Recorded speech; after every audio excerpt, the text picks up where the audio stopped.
பேரன்பு வணக்கம் சித்தரையா. வாழும் நிலையை ஜீவன் முக்தி என்று கீதை சொல்கிறது.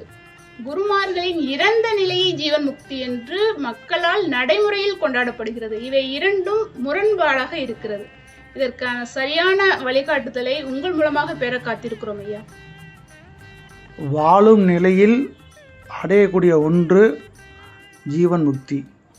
உடலை விட்ட பின்பு அடையக்கூடிய நிலை விதேக முக்தி.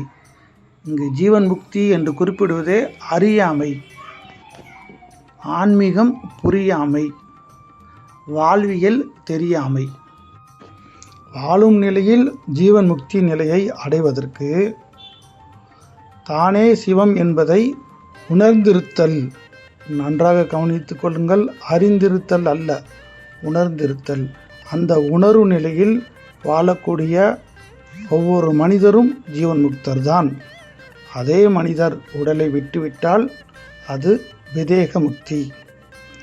இதை உணராமல் வாழக்கூடிய மனிதர்கள் எல்லோருடைய மரணமும் சவம்தானே தவிர சிவம் அல்ல, சமாதியும் அல்ல.